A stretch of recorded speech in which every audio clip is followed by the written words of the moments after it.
Tengan ustedes muy buen día, un gusto en saludarles. A través del recuento de los grandes avances de la ciencia de las últimas décadas, Julio Rojas, escritor, guionista y autor del exitoso podcast Caso 63, nos presenta grandes expansiones que están transformando la humanidad y que podrían implicar el fin del futuro.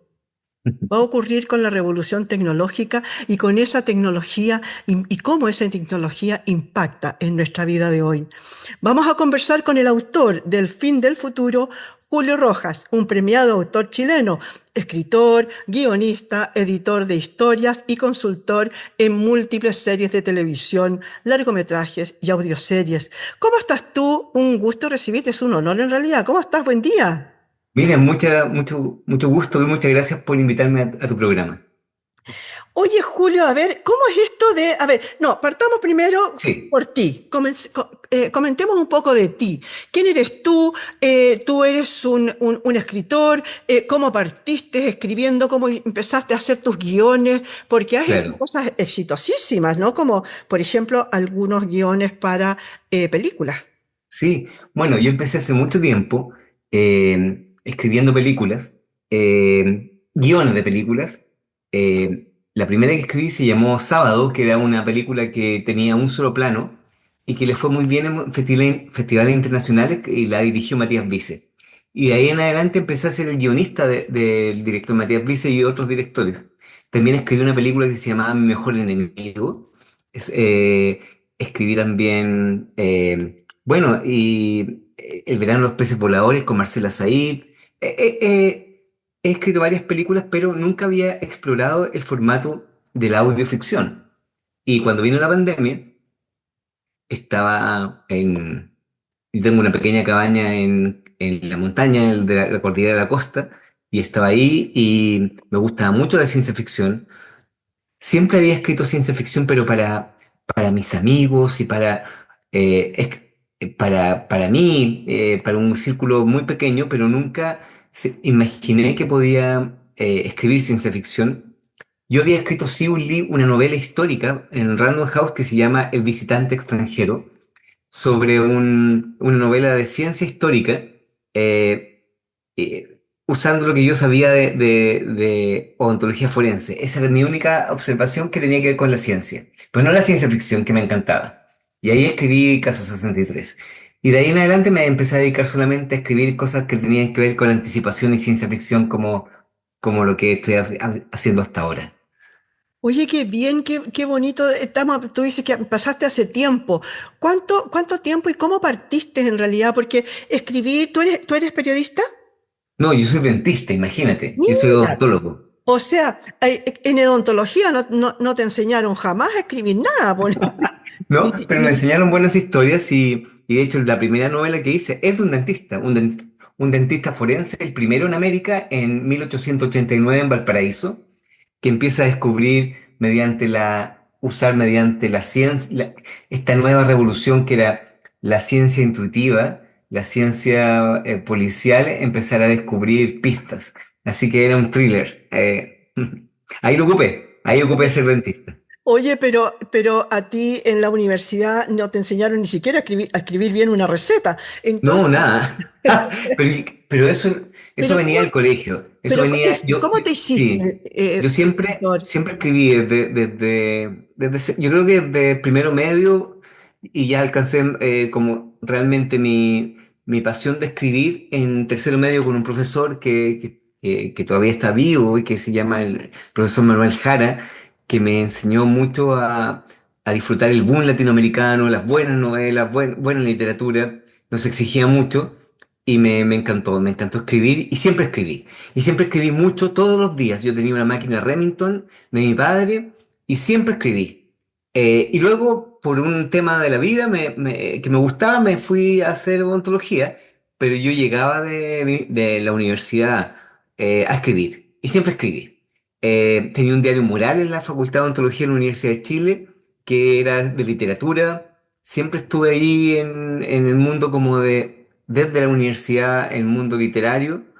Nunca me atreví a publicar porque sentía que no sabía nada, entonces no había estudiado nada formalmente con literatura, entonces no quería de alguna manera exponer el hecho de que, aunque había leído muchos libros, no tenía un fundamento sólido académico. Y finalmente, en un momento ya cuando estaba recibido, tuve la suerte de hacer un taller de guión.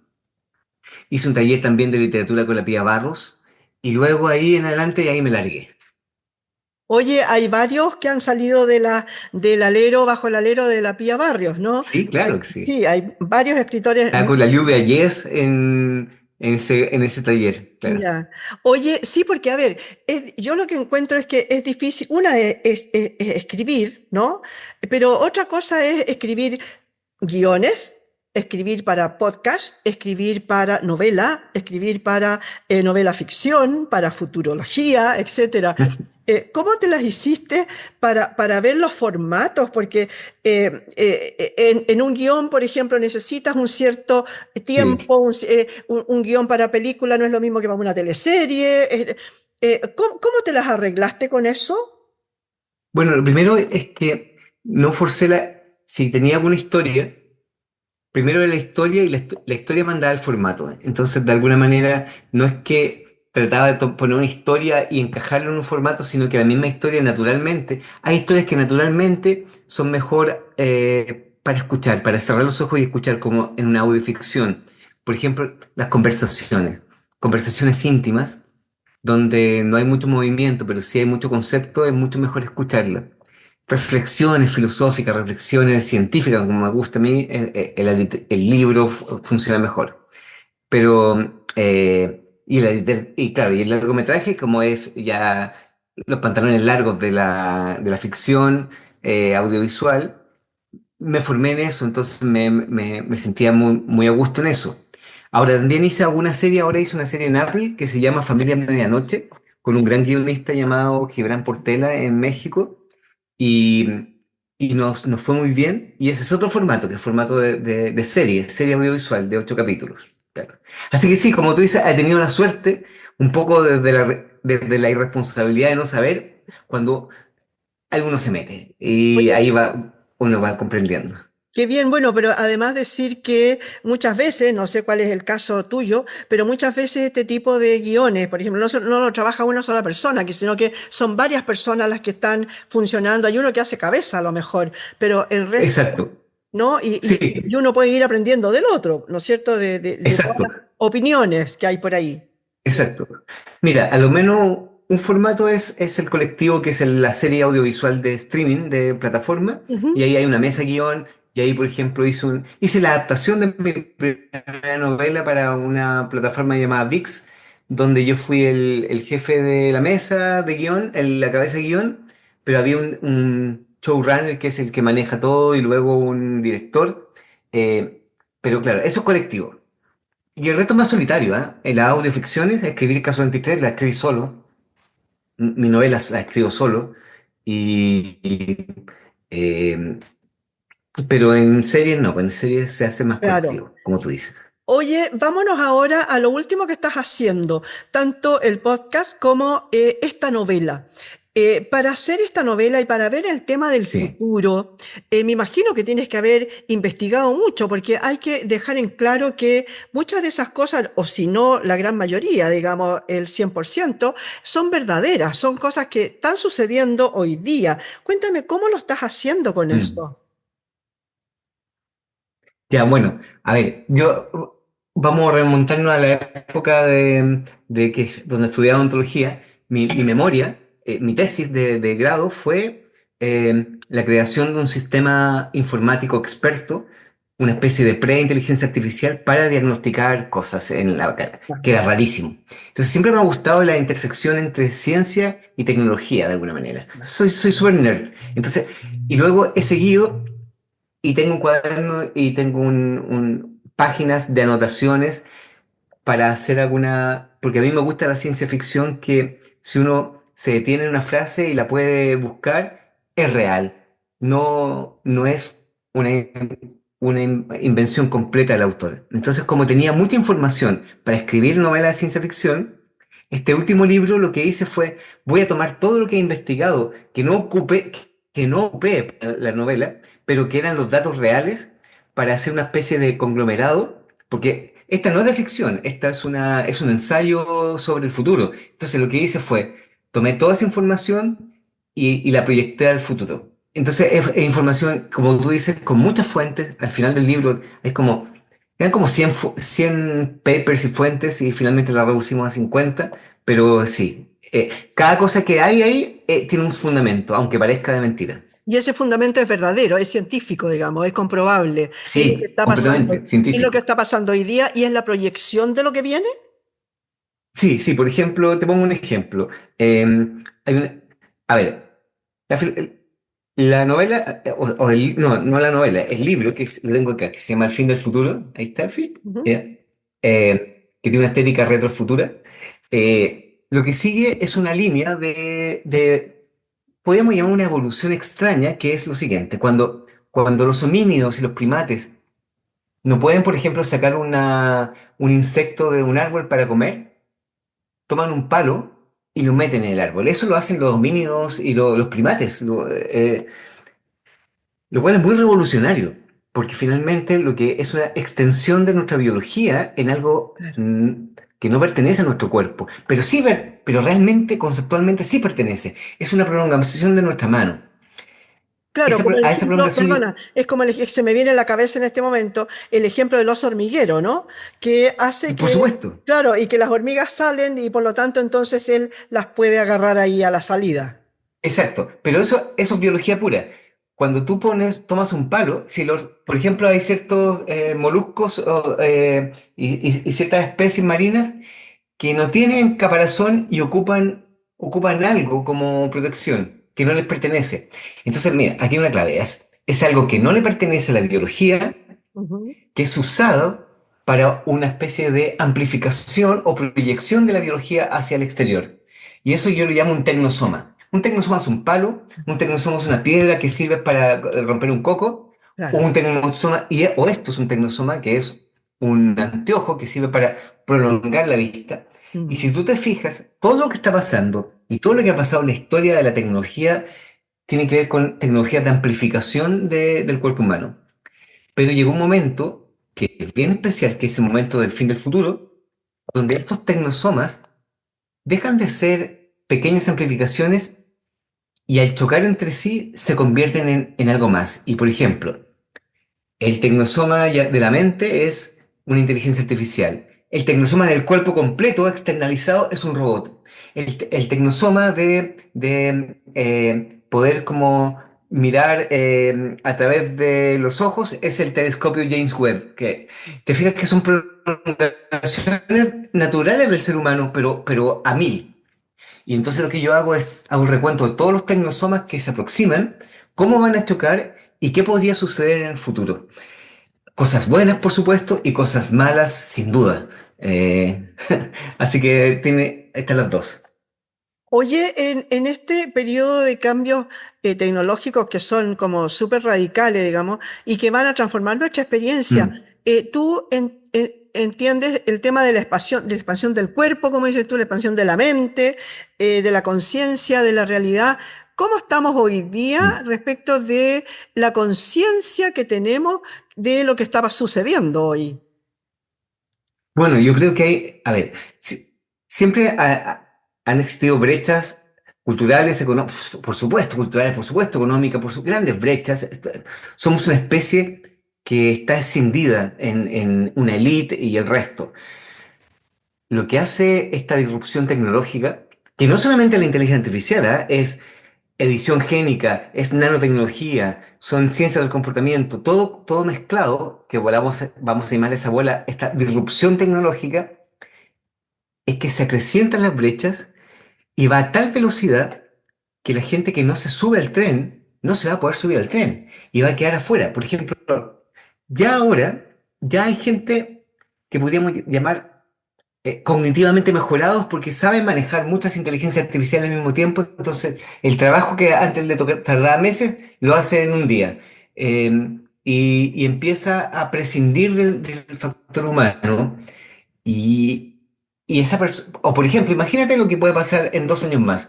Viene un robot y reemplaza a un operario.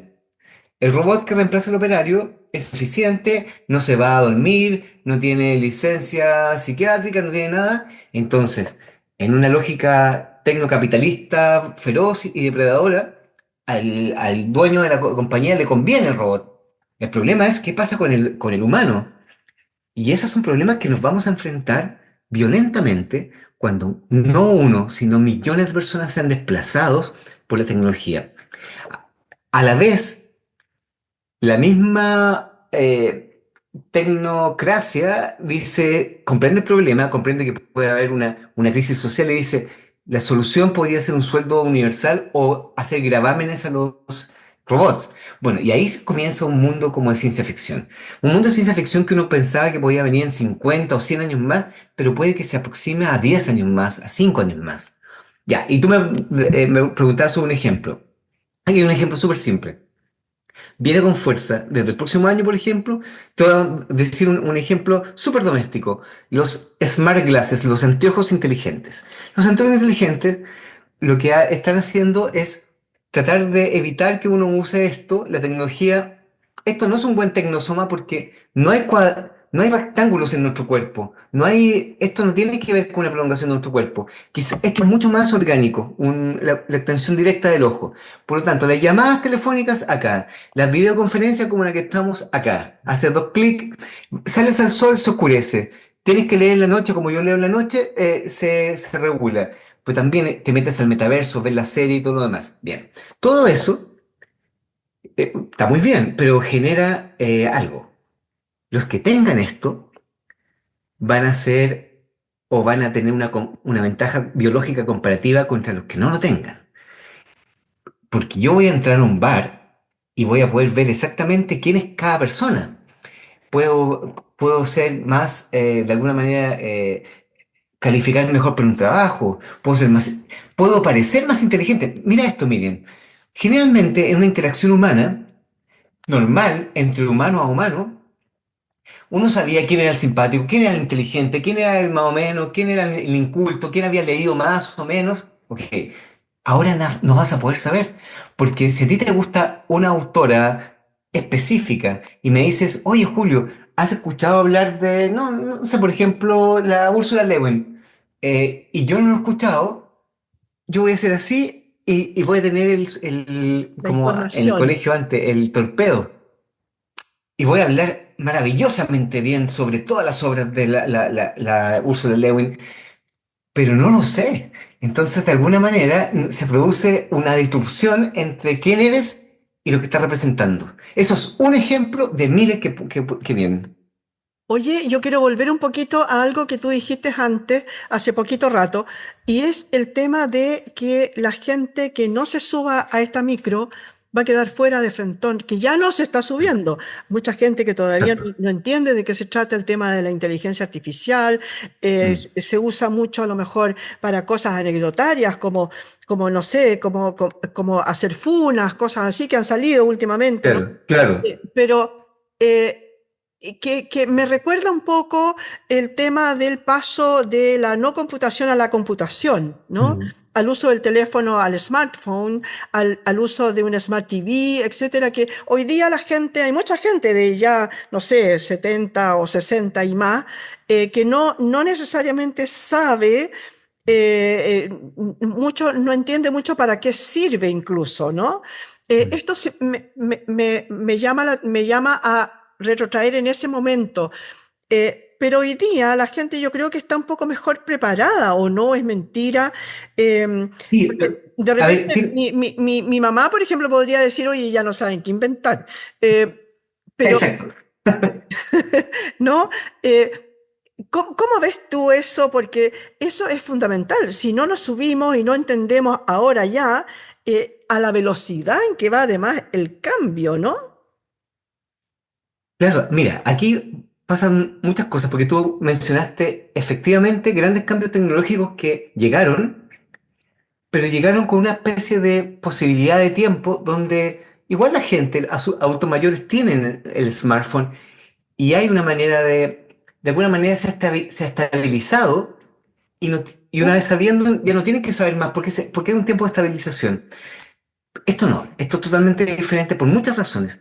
La primera razón es que con estos inventos anteriores uno podía predecir lo que podía venir, más o Mm. menos. Ah, sí, una cosa no va a cambiar tanto, pero estas nuevas tecnologías van muy rápido. Yo tengo una presentación que hago a veces y tengo todos los días viernes que cambiar toda la presentación porque todo es obsoleto y yo estoy muy al día y me quedo atrás y vienen nuevas cosas porque todo se acelera.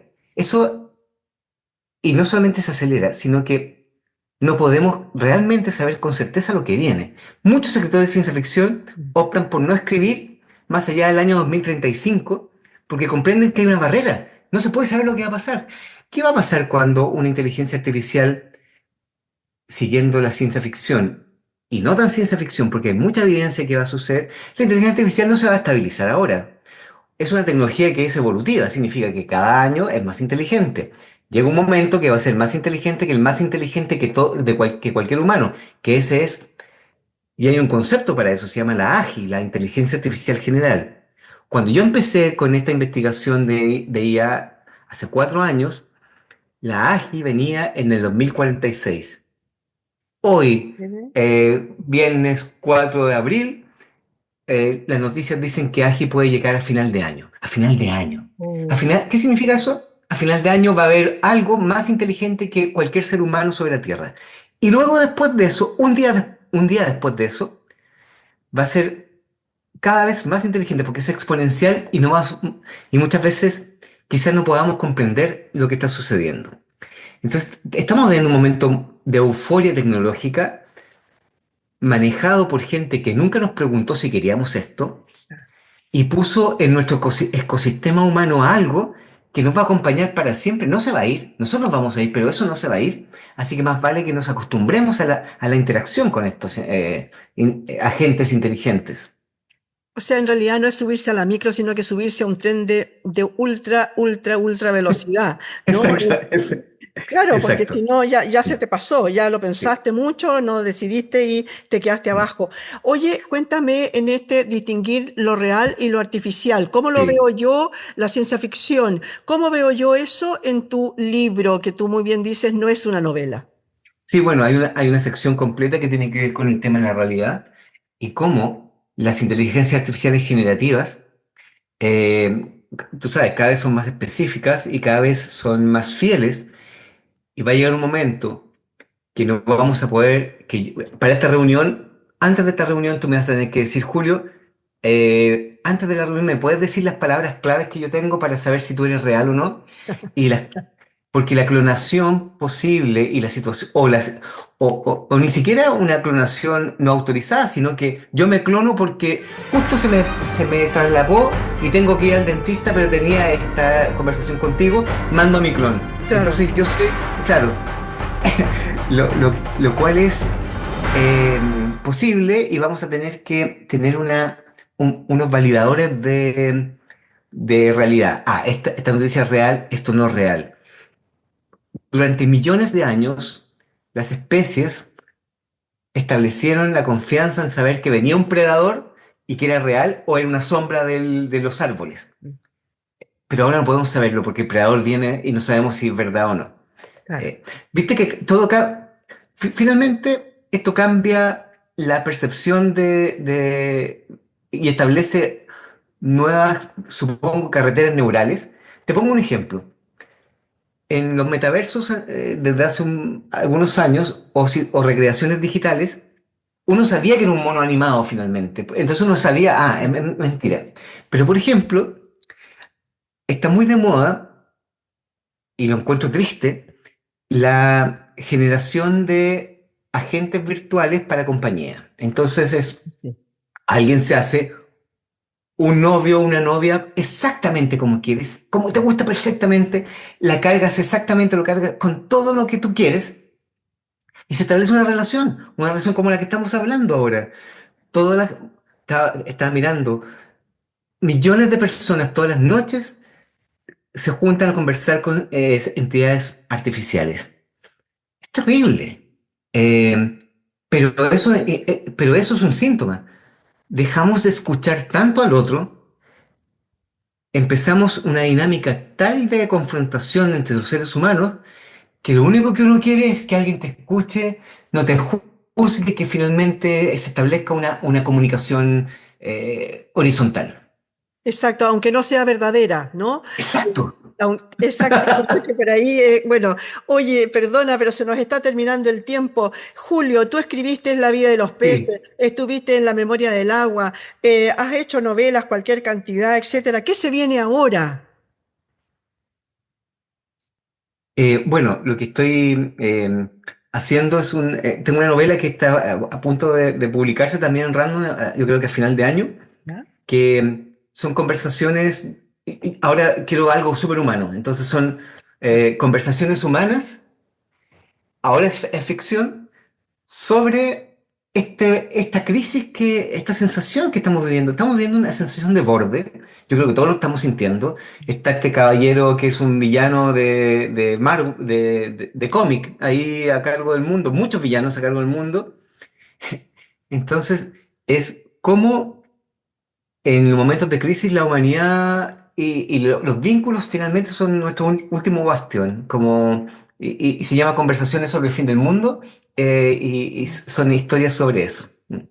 Buenísimo. Cuéntame ahora, sí que para terminar, Julio, muy interesante tu conversación. Podíamos haber estado toda la mañana, toda la tarde conversando. Uf, Muy interesante. Pero cuéntame ahora y dile al público que nos está viendo, ¿por qué hay que leer este libro, no novela, libro? o sea, sí, bueno, quizá hay que leerlo porque aquí dice que es un manual para sobrevivir a la rebelión de las máquinas.